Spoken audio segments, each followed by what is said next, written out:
If I were the devil, if I were the prince of darkness, I'd want to engulf the whole world in darkness, and I'd have a third of its real estate and 4/5 of its population, but I wouldn't be happy until I had seized the ripest apple on the tree, thee. So I'd set about, however necessary, to take over the United States. I'd subvert the churches first. I'd begin with a campaign of whispers. With the wisdom of a serpent, I would whisper to you as I whispered to Eve, do as you please.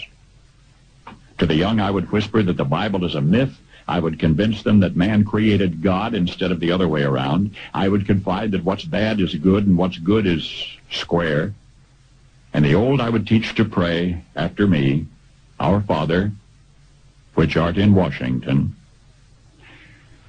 And then I'd get organized. I'd educate authors in how to make lurid literature exciting so that anything else would appear dull and uninteresting. I'd threaten TV with dirtier movies and vice versa. I'd peddle narcotics to whom I could. I'd sell alcohol to ladies and gentlemen of distinction. I'd tranquilize the rest with pills.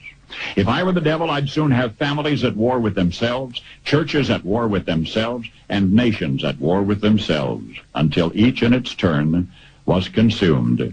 And with promises of higher ratings, I'd have mesmerizing media fanning the flames. If I were the devil, I would encourage schools to refine young intellects, but neglect to discipline emotions. Just let those run wild.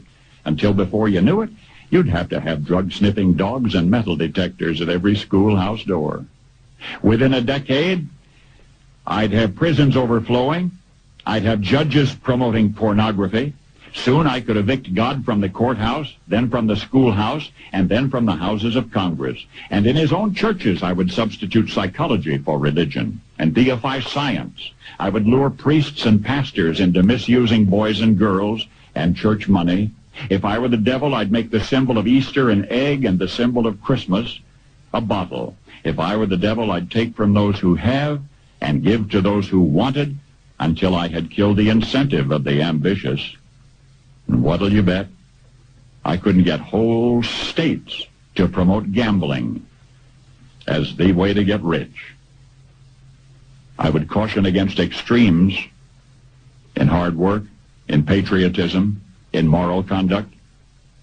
I would convince the young that marriage is old-fashioned, that swinging is more fun, that what you see on TV is the way to be.